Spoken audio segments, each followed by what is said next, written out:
مدہوش نہیں بیدار ہیں ہم، ہر آہٹ پہ تیار ہیں ہم، سمجھے نہ کوئی غافل ہم کو اس ملک کے پہرے دار ہیں ہم، مدہوش نہیں بیدار ہیں ہم ہر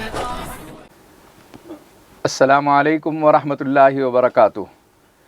معزز سامعین و ناظرین، آج ہم آپ کے سامنے تحفظ دین میڈیا سروس کی خاص ملاقات میں ایک بہت اہم شخصیت سے ملاقات کرا رہے ہیں۔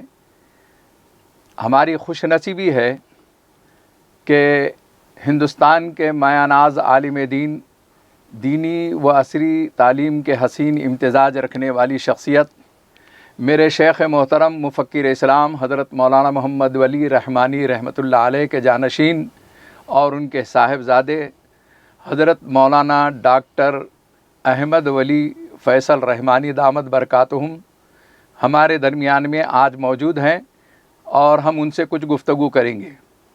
معزز سامعین و ناظرین، حضرت والا پہلی مرتبہ اورنگ آباد تشریف لائے ہیں۔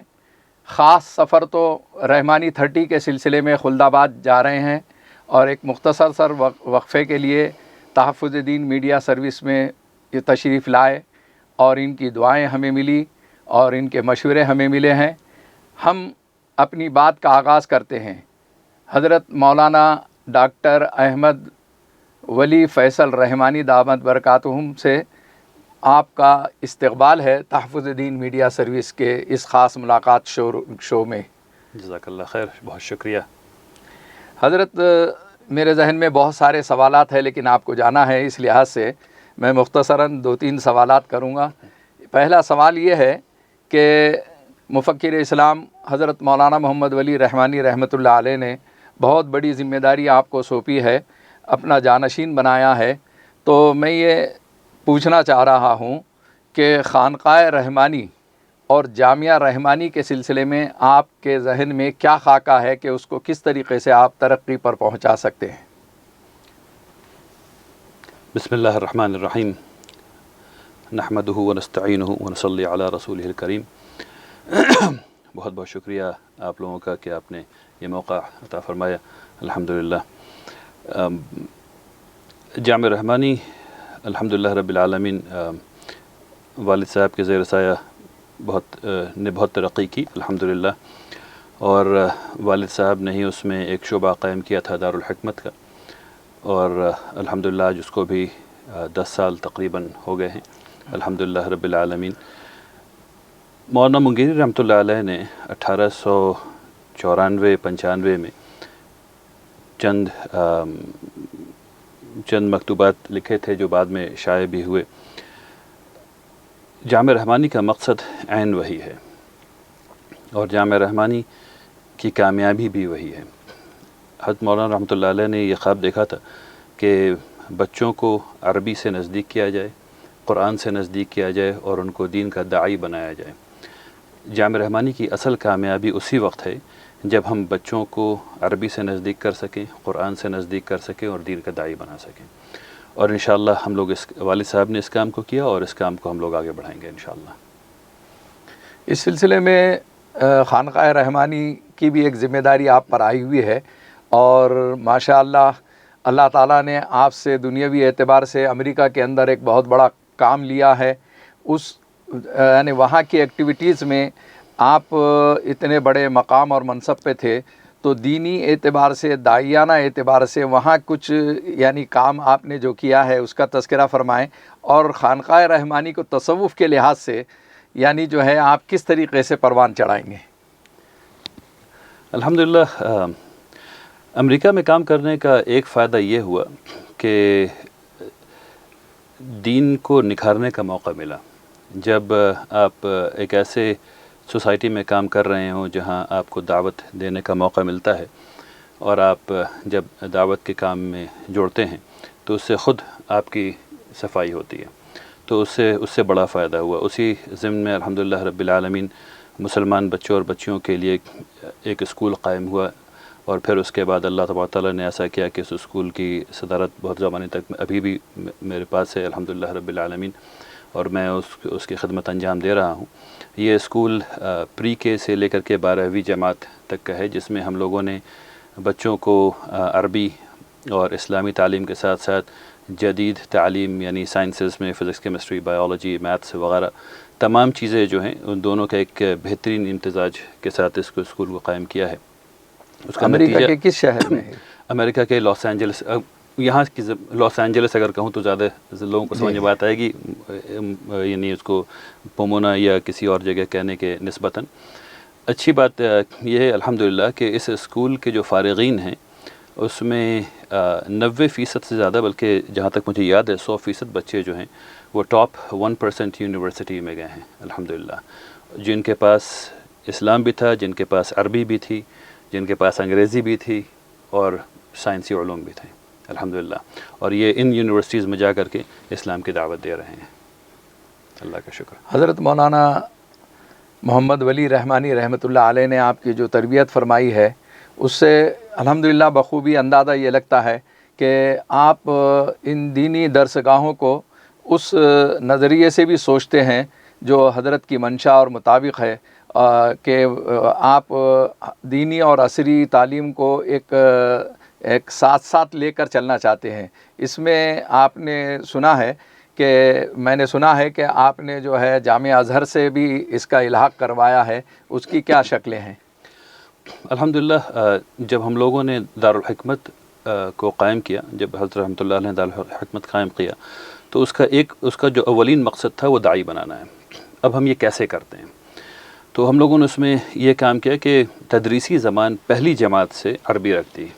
تو جب پہلے سال کا بچہ آتا ہے تو وہ عربی زبان میں بات چیت کرتا ہے. بالکل گاؤں سے بچے آ رہے ہوتے ہیں اور وہ حفظ بھی کر رہے ہوتے ہیں اور عربی بھی سیکھ رہے ہوتے ہیں اور ریاضیات بھی پڑھ رہے ہوتے ہیں پہلے سال میں ہی. اس کے بعد وہاں سے وہ آگے بڑھتے ہیں. تو جب یہ بات ازہر تک پہنچی الحمدللہ تو وہاں ڈین جو ہیں کلیہ شرعیہ کے وہ ہندوستان آئے، تو پھر جامعہ رحمانی بھی آئے. انہوں نے یہاں کے ماحول کو دیکھا اور بہت متاثر ہوئے.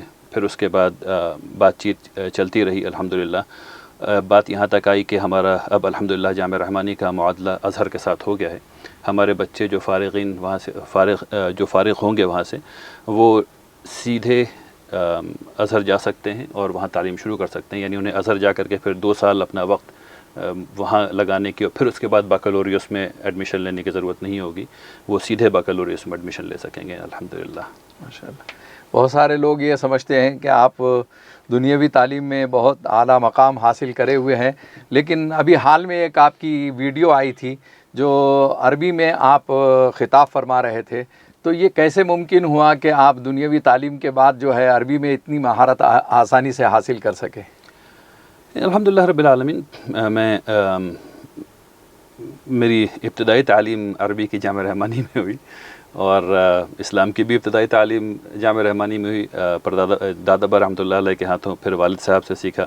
اس کے بعد جب امریکہ گیا تو پھر وہاں تعلیم یعنی اسلامی تعلیم اور عربی کی تعلیم کو میں نے موقوف نہیں کیا، وہ چلتی رہی. یہاں تک کہ ایک وقت آیا جب میں نے اپنی کمپنی سے کچھ دیر چھٹی لے کر کے کچھ پروجیکٹ پر میں مصر گیا. میں نے وہاں تقریباً 1.25 سال وہاں رہا. وہاں بھی تعلیم حاصل کی. جامعہ ازہر سے بھی کچھ فائدہ اٹھانے کا موقع ملا الحمدللہ، تھوڑا بہت الحمدللہ رب العالمین. تو وہاں عربی سیکھی، بولنا سیکھا، عربی لکھنا سیکھا. یعنی جو باقی کے مراحل ہیں وہ طے کیے الحمدللہ رب العالمین. یعنی جب سیکھنا انسان شروع کرتا ہے تو اللہ تبارک تعالیٰ سے مدد کرتا ہے، اس لیے سیکھ لیا. ہم نے یہ دیکھا کہ دینی مدارس میں جس طریقے سے ہم لوگ کام کرتے تھے، لیکن اس کو ایک نئی جہت آپ نے دی ہے کہ شعبہ حفظ کو جامعہ رحمانی کے اندر جو دارالحکمہ کے عنوان سے آپ نے جو کام کیا ہے، اس میں بچے حفظ کرتے ہوئے جو ہے قرآن مجید کا ترجمہ بھی یعنی سمجھتے ہیں اور پہنچا سکتے ہیں. یہ کیسے ممکن ہوا؟ ایک فکر کے بدلنے سے. پہلے ہم لوگ ایک جامد فکر میں ایسا لگتا ہے کہ پھنس جاتے ہیں کہ اگر آپ حفظ کر رہے ہیں تو آپ کچھ اور نہیں کر سکتے. یہ حفظ کے ساتھ ساتھ کچھ اور کرنے سے حفظ جو ہے وہ خراب ہو جاتا ہے. ہم لوگوں نے یہ دیکھا کہ اگر مثلاً سورہ یوسف ہے، اگر بچہ سورہ یوسف کو یاد کر رہا ہے اور اگر وہ اس کی کہانی کو بھی سمجھ رہا ہے، اس کے موضوعات کو سمجھ رہا ہے کہ پہلے یہ ہوا، پھر یہ ہوا، پھر یہ ہوا، تو اب وہ زیادہ آسانی سے اس کو یاد ہوتا ہے. اس لیے بچے جو ہیں وہ زیادہ تیزی سے حافظ بن رہے ہیں. نسبتاً اس کے جو پہلے جو خیال تھا کہ حفظ میں اگر کوئی بچہ کچھ اور کام کرے گا تو اس کا حفظ خراب ہو جائے گا، اس کے برعکس الحمدللہ ہمارے حفاظ کو وہ چیزیں یاد بھی رہ رہی ہیں زیادہ، وہ سمجھ بھی رہے ہیں. اب قرآن شریف سے یعنی قرآن شریف وہ یہاں سے پڑھنے کی کوشش کر رہے ہیں نسبتاً اس کے کہ وہ صرف یاد کر لیں. تو یہ دونوں کام الحمدللہ ہو رہا ہے. یہ صرف فکر کے بدلنے کا نتیجہ ہے الحمدللہ. ایک کام اللہ تعالیٰ نے آپ لوگوں کے ذریعے سے یہ بھی لیا ہے کہ رحمانی 30 کا جو اس ملک کے اندر اور پوری دنیا میں جو ہے ایک قسم کا تہلکہ مچائے ہوئے ہے، یہ کام کو یعنی جو ہے ابھی آپ کہاں تک کے پہنچائے ہیں اور کہاں تک کے پہنچانا چاہتے ہیں؟ تو جو لوگ بھی اس پروگرام کو دیکھ رہے ہیں ان کو یہ سمجھنا چاہیے کہ ہندوستان میں ایک نظام ہے انسٹیٹیوٹس آف نیشنل امپورٹنس کا. یعنی حکومت ایک پارلیمانی ایکٹ کے تحت چند اداروں کو منتخب کرتی ہے اور ان کو انسٹیٹیوٹس آف نیشنل امپورٹنس میں ڈال دیتی ہے. ان اداروں کو زیادہ فنڈنگ ملتی ہے، زیادہ ریسرچ فیسلٹی ملتی ہے. تمام چیزیں فنڈنگ کی وجہ سے تمام چیزیں ان اداروں میں اچھی ہوتی ہیں. مثلا ان اداروں میں ایک ادارے کا نام ہے Indian institute of technology, IIT، NIT، IIIT، all India institute of medical science وغیرہ وغیرہ. ہم لوگ جانتے ہیں کہ ایک جو فنڈنگ ہے IIT کی، اس لیول کی فنڈنگ کا کوئی ادارہ کوئی مسلمان ہندوستان میں قائم نہیں کر سکتا، سمپلی کیونکہ وہ ٹیکس پیئر کے پیسے سے بنی ہوئی یونیورسٹی ہے. اب اس لیول کی یونیورسٹی میں ہمارے بچے نہیں جا رہے ہیں. وہ اس لیے نہیں جا رہے ہیں کیونکہ ایک بہت بڑا امتحان بیچ میں ہے، مانع ہے، ایک JEE مینس اور اس کے بعد IIT ایڈوانسڈ. لیکن ہمارے بچے جا سکتے ہیں. وہ اس طرح جا سکتے ہیں کہ اگر ہم انہیں یہ بتائیں کہ وہ جا سکتے ہیں اور پھر ان کو ایک اچھی جگہ پر رکھ کر کے ان کی تیاری کروائیں. اور یہی کام والد صاحب رحمۃ اللہ علیہ نے کیا. ان کو سمپلی ایک اچھی جگہ دے کر کے اچھے اساتذہ کے ساتھ ان کی تعلیم کا ایک سلسلہ شروع کروایا، جس میں ہم لوگوں نے بچوں کو یہ سکھایا کہ وہ لرنر کیسے بن سکتے ہیں، وہ خود سے کیسے سوچ سکتے ہیں، وہ خود سے کیسے سوال کو حل کر سکتے ہیں. جب یہ استعداد بچوں میں پیدا ہوتی ہے تب وہ IIT جاتا ہے. اور یہ استعداد ہم لوگ 2 سال میں بچوں میں پیدا کرنے کی کوشش کرتے ہیں. الحمدللہ رب العالمین پچھلے 2009 جب پہلا سال بچوں کا تھا، جب بچے فارغ ہوئے رحمانی 30 سے، اس وقت سے آج تک ہر سال تقریباً JEE کے 35% بچے جو ہیں وہ IIT کوالیفائی کر رہے ہیں الحمدللہ رب العالمین. ماشاء اللہ، یہ چیزیں سن کر بہت خوشی ہوئی اور یہ یاد تازہ ہو جاتی ہے آپ کے والد مرحوم میرے شیخ محترم حضرت مولانا محمد ولی رحمانی رحمۃ اللہ علیہ نے ہمیں بھی جو مشورے دیتے رہے اور ہماری جو تربیت فرمائی، اس میں ہم نے پربھنی کے اندر نعمانیہ کیمپس میں ایسے 4 ادارے ابھی چل رہے ہیں الحمدللہ.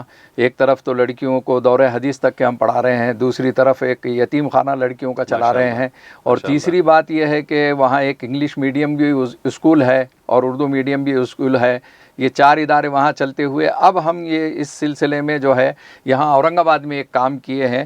جیسے رحمانی 30 سے متاثر ہو کر کچھ بچے آپ کے پاس جو سخت اصول ہے اس میں سے جو کچرا ہمیں مل جاتا ہے اس پر اب ہم یہ محنت کرنے کی تھوڑی سی کوشش کر رہے ہیں. نعمت ریسیڈینشل اکیڈمی کے ذریعے سے ان بچوں کو ہم جو ہے JEE اور جو ہے IIT کے لیے جو ہے تو تیار کر رہے ہیں، نیٹ کے لیے تیاری کر رہے ہیں. آپ دعا فرمائیں کہ اللہ تعالیٰ اس میں ہمیں کامیابی دے اور آپ کی سرپرستی ادھر بھی رہے. اور ایک خاص بات یہ میں کہنا چاہتا ہوں کہ الحمدللہ ان سارے مراحل سے گزرتے ہوئے شیخ کی تربیت کی وجہ سے اب ہم نے یعنی تحفظ دین میڈیا سروس، چونکہ یہ سوشل میڈیا کا زمانہ ہے تو یہ بھی آغاز کیا ہے. ہمارے صاحبزادے قاری ضیاء الرحمان اس کے ڈائریکٹر ہیں اور پورا ان کی ٹیم جو ہے یہ کام کرتی ہے. تو میں آپ نے ابھی معائنہ کیا اس جگہ کا اسٹوڈیو میں آنے سے پہلے، تو تحفظ دین میڈیا سروس کے سلسلے میں تھوڑے سے آپ کے تاثرات ہو جائیں.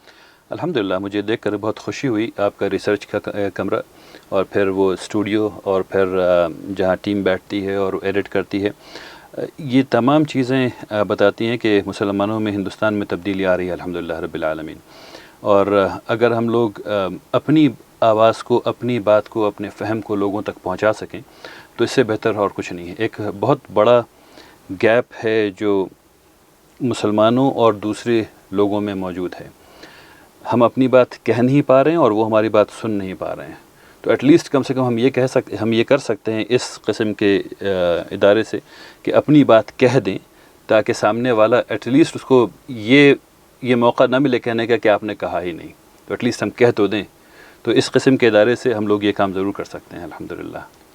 ماشاء اللہ، ایک مختصر وقت میں بہت ساری گفتگو ہوئی ہے. ہم تحفظ دین میڈیا کی ٹیم اور خاص طور پہ قاری ضیاء الرحمان کی طرف سے ہم آپ کا تہہ دل سے شکریہ ادا کرتے ہیں، اور بس آپ سے یہ دعا کی درخواست کرتے ہیں کہ آپ اپنی مخصوص دعاؤں میں ہمارے ان طاری سرگرمیوں کے سلسلے میں دعا فرماتے رہیں. آمین انشاءاللہ. اللہ تبارک تعالیٰ اس ادارے کو ترقی دے. الحمدللہ. آپ کا بہت بہت شکریہ. قاری صاحب کا شکریہ، انہوں نے مدعو کیا. بارک اللہ فیکم جمیعا. معزز سامعین و ناظرین، ماشاء اللہ خاص ملاقات میں آپ محظوظ ہو رہے تھے.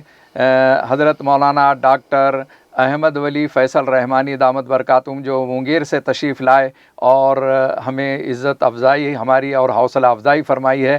اب اس کے بعد جو ہے آپ کسی اور اہم شخصیت سے ملاقات کریں گے. جزاک اللہ. السلام علیکم ورحمۃ اللہ وبرکاتہ.